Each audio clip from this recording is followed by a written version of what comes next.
Halo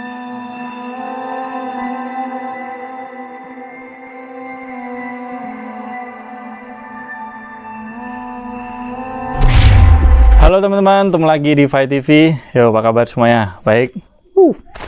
Oke, untuk kali ini saya lagi di trek yang dekat dari rumah, nggak jauh juga karena ini lagi ya pandemik corona ya. Jadi stay healthy dan keep clean your hand, everyone.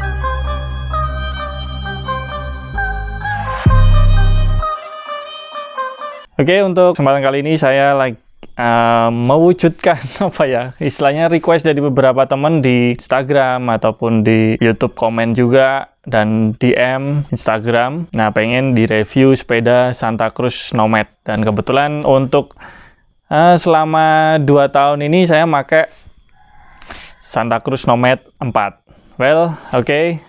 Sebelumnya lihat dulu highlight berikut ini. Hiu.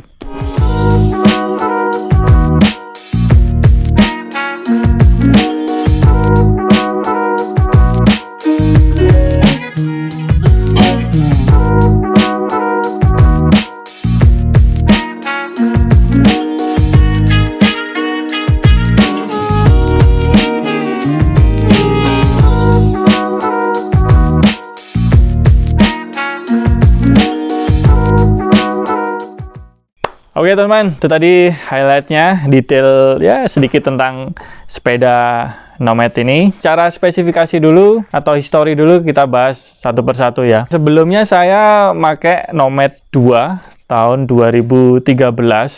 Waktu itu saya beli, terus saya repaint, dan ini foto sepeda Nomad 2-nya. Check this out.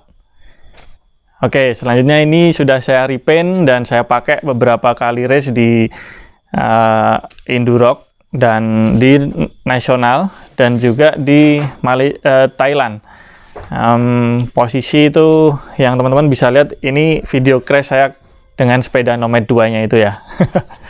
Well, cukup banyak histori buat sepeda Nomad 2 ini. Akhirnya kemarin 2017 kalau 18 tuh saya jual sepeda itu dan saya upgrade ke Nomad 4. Dan sebelum generasi Nomad 4 ada Nomad 3 yang mungkin kalau secara market kurang sukses ya, tapi untuk Nomad 3 itu juga sebenarnya salah satu sepeda yang saya pengenin juga, cuman karena pengen kayaknya nanti dulu lah. Saat itu saya punya caption di waktu itu saya race di Enduro seri 1 di Klangon. Itu pernah juara 1 dengan Nomad 2-nya yang masih 26 ya saat itu. Nah, saya masih beranggapan 26 still going fast. Memang kencang, cuma kita harus punya usaha yang maksimal untuk pedaling, untuk rollingnya kita harus nambah speednya benar-benar ekstra daripada sepeda yang wheel size-nya lebih besar ya. Oke, itu tadi secara histori. Terus akhirnya saya 2018 itu punya pilihan dan akhirnya saya memilih lagi untuk tetap ke Santa Cruz dengan Nomad 4 ini. Sempat nyobain yang versi alloy di punya temen itu, feel-nya memang aduh kok kayak gimana ya, beda gitu loh. Dan begitu saya putuskan buat ngambil Nomad 4 ini, ternyata enak nggak ya sepeda ini, dan ternyata istimewa teman-teman. Secara akselerasi dan progresif suspensi dan frame-nya itu sangat nyaman. Memang penyesuaian untuk size modern bike ini lebih panjang untuk reach-nya ini, jadi dia sedikit lebih panjang daripada sepeda sebelumnya. Jadi ukuran M yang saya pakai di Nomad 2 dulu, ukuran S di versi yang Nomad 4 yang baru ini. Jadi cukup panjang, mungkin penyesuaiannya di situ. Jadi untuk belok saya harus bermanuver lebih memiringkan lagi karena jarak yang panjang itu tadi. Tapi setelah beberapa tahun dan mungkin terakhir sekarang ya, waktu race itu saya ngerasa wah ini sepeda enak banget, cukup asik sepedanya dan suspensinya enak ya, progressive link-nya mantep dan ringan untuk kontrol, untuk pindah-pindah jalur gitu sangat enak, nyaman menurut saya. Jadi nah ini ada video juga saya kejar-kejaran sama Mas Ditra, lihat akselerasinya dan wah gimana di track ya, lihat dulu.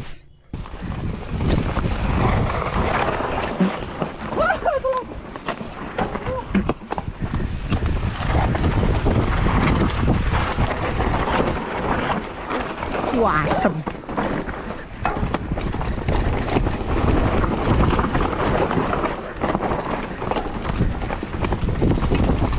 Oke.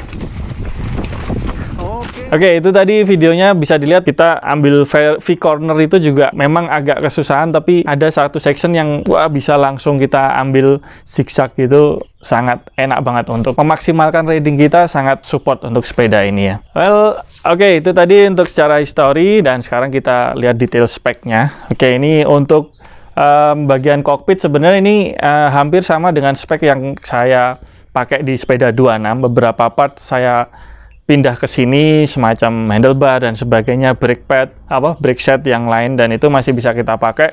Jadi saya cuman upgrade wheel set dan fork aja untuk yang lainnya ya. Untuk kokpit ini saya pakai handlebar Specialized Carbon bawaan demo saya, sepeda yang demo itu. Nah, itu dia punya spek karbon, terus saya pakai di sini karena dia punya sudut handlingnya lebih nyaman, udah biasalah gitu. Terus ini masih ukuran yang kecil, belum yang baru yang ukuran 30 atau apa itu ya, yang besar itu masih lama. Terus pakai stemnya Apex ukuran 30 mungkin ya.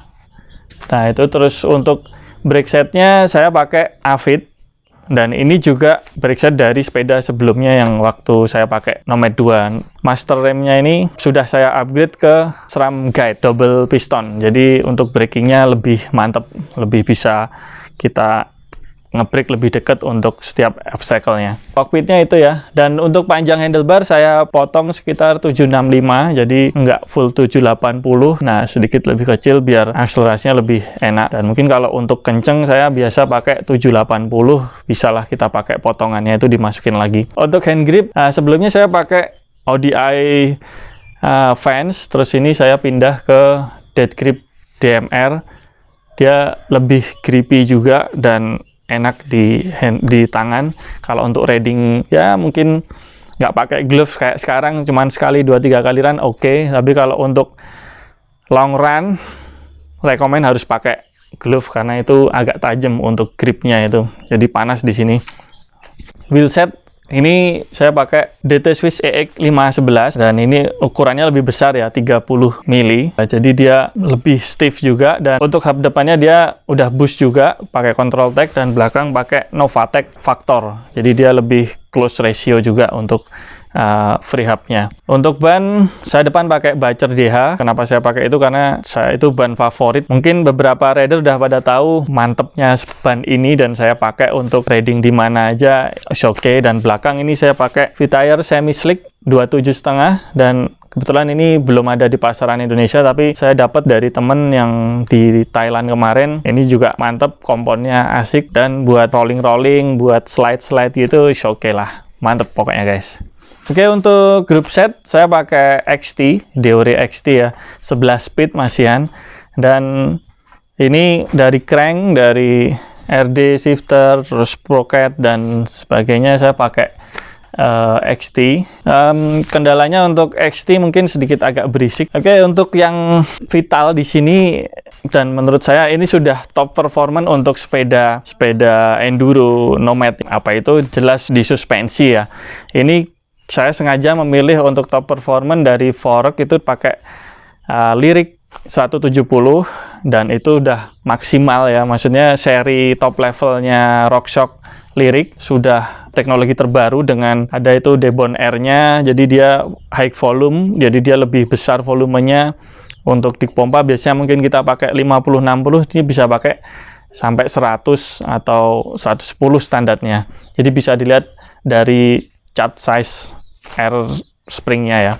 Terus ini juga ada low speednya, jadi kita bisa ngatur kompresi high-nya dan low speed kompresinya. Sangat dibutuhkan buat saya karena sering racing, karena sering balapan kemana-mana. Kenapa saya milih itu? Karena bawaan frame-nya ini saya ambil Nomad CC, jadi dia spek suspensi rear shock-nya ini dia pakai Super Deluxe, udah top level juga. Jadi dia ada low speed kompresenya di sini, dan di bawahnya nggak ada low speednya. Jadi penting untuk low speed itu karena ya untuk sensitif small bomb-nya dia sangat dibutuhkan ya.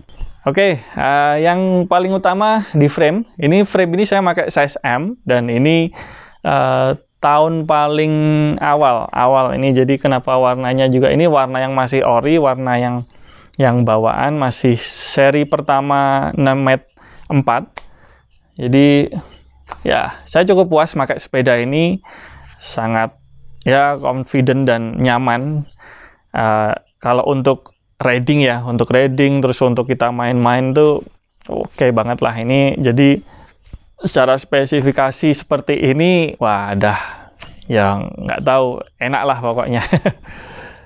Oke, untuk seat post ini saya pakai SDG Telis, jadi dia travelnya 150 dan sebetulnya saya pengen yang 175 karena biar ini bisa lebih close sampai bawah, jadi dia lebih panjang untuk travelnya, jadi kita bisa main lebih pandang bawah lagi untuk saddle-nya, jadi nggak ganggu waktu kita riding trek-trek yang curam gitu, jadi kita bisa lebih stay low lagi untuk kontrolnya. Oke, untuk pedal saya pakai Shimano DX ini, tapi biasanya saya pakai XT juga, cuman ini karena pas kepasang ini ya udah pakai ini aja.